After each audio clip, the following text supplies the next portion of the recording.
Welcome back to 77th Live. We have with us today Johnny and Serena, who are here to share their experiences with us in Thai organizations that they've been involved with.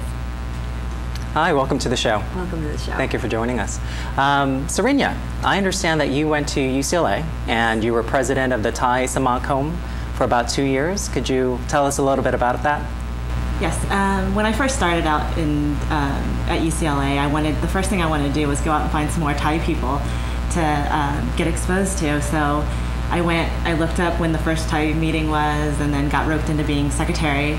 And then after that, decided to go on for another 2 years and be president. And it was a great experience, and met a lot of good people, learned a lot about Thai culture. Mm-hmm. That's awesome. That's great. And Johnny, you helped found the Save the Thai Temple organization. So can you tell us a little bit about that? Well, that was more, it was a community event.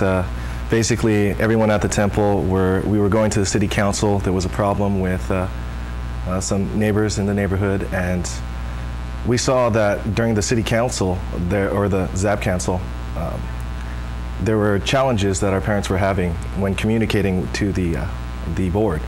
And after a while, we noticed that, you know, we could help our parents with this. We have the skills, we have the resources. Let's just get together and let's see what we can do. And from there was like 5 of us, and then we just started rolling with it.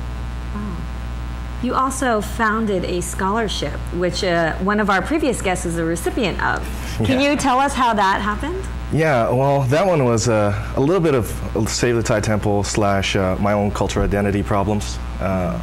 My conflict when I was younger made me kind of question things.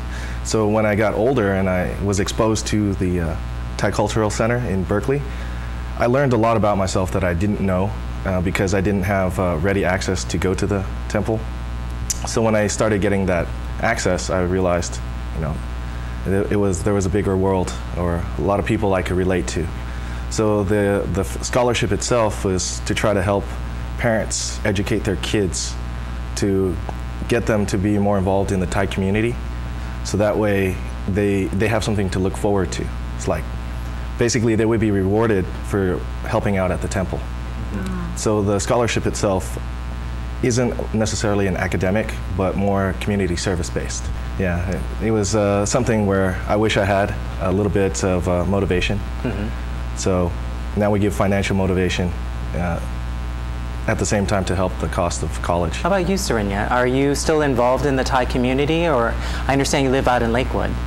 Yeah, it's kind of hard to be active in the Thai community when you're in Lakewood. I have 2 kids, so it kind of keeps me busy, but I haven't been really active in the Thai community recently, but when I was at UCLA, we got together and we formed you know, one of the first culture nights that for a long time, I think it was like before that 10 years had passed before one other, you know, Thai culture night was there, and it was a tradition that kept getting passed on after we left there. So that was a huge thing that we had to go through, even in order to get funding and grants and everything to help get the money to be able to put on a production like that. So you were part of the group then that revived that organization then? Oh, wow. You hear about all the other Filipino culture night, Chinese, everything.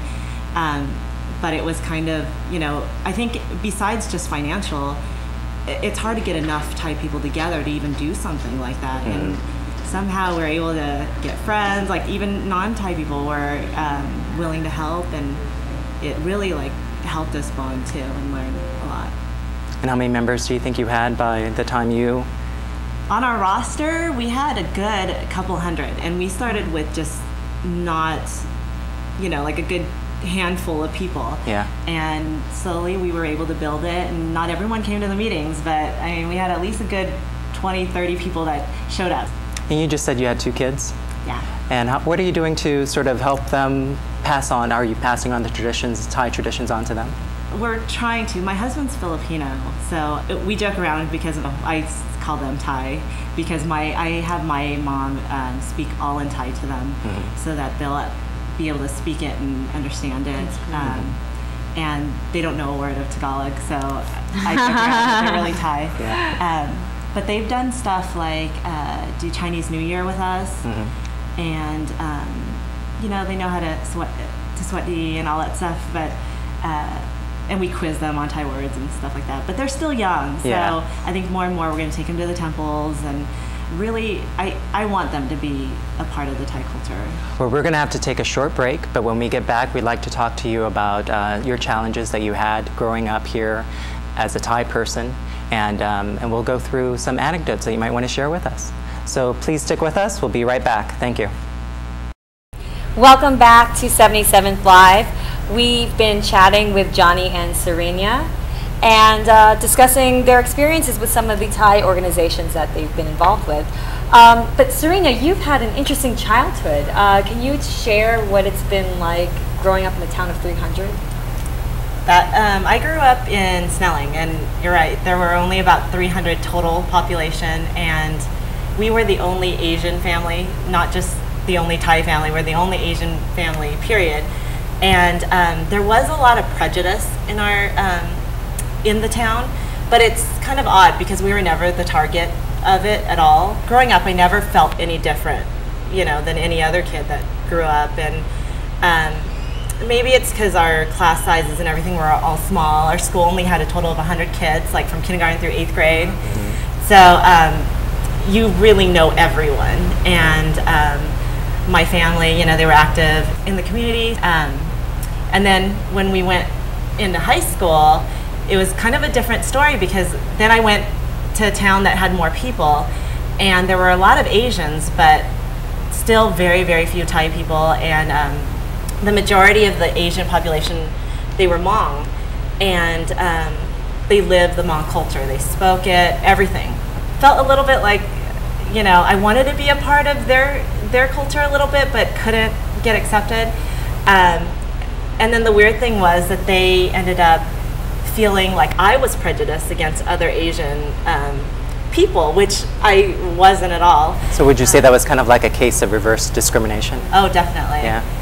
No one ever directly said it to me, but it was, you know, they'd go up to my friends, oh yeah, that's Serena, she's the one that doesn't like Asian people, or, you know, or whatever. And I don't think until like I went to college where there was a group of a lot of other Asians, you know, that was the first time, like in college, was when I felt like I was part of the Asian community, I was accepted in it, and, you know, being a part of the UCLA Thai Club, definitely felt like I belonged. Yeah. Well, how about you, Johnny? What was your upbringing like? What was your childhood like? Well, my childhood was along the same lines, but not quite. For the most part, it was a diverse city. Lots of Asians, Filipinos, Chinese, Caucasian. And for me, though, I was the only Thai kid in class for pretty much the whole school. When I was in elementary school, I just had social problems with being around other kids. Then I went to Catholic school. Was a little bit more accepted there, but that's when I started questioning my own identity. Do I really want to be raised as a Buddhist or Thai values when everyone else isn't? So after a while, I talked to my parents, my friends, and my parents and my sister. And after talking with my sister, she convinced me, you know, don't try to assimilate too much. Not yet. Wait till you're older, wait till you understand a little bit more about life, and then if you want to, then you should. So that was through between 4th and 8th grade, and that was some of the best advice I was given. When I went to high school, I was still around the same people, but I started going to the Thai Cultural Center in Berkeley more regularly and interacting with other Thais, and started learning more about the culture. I was in plays with the other kids. I was in the background. So after that time, it just kind of blossomed. I stopped going after I went to college. I went into a rough period of my life. Then after reflecting back, when I came back from college, started going back to the temple again and understanding, wow, it really did make an impact on me. And then I started to change my ways. Well, you went through quite a journey. That's kind of what made me think about and conceive the idea of the Thai American Scholarship, to try to get Thai Americans a little bit more involved earlier. Okay. Because I was a late bloomer myself, and I don't think they should have to go through the same questioning that I went through. So try to get that encouragement early in life. Well, you know, we're going to take a short break, and we'll be right back. Please stay with us. Thank you.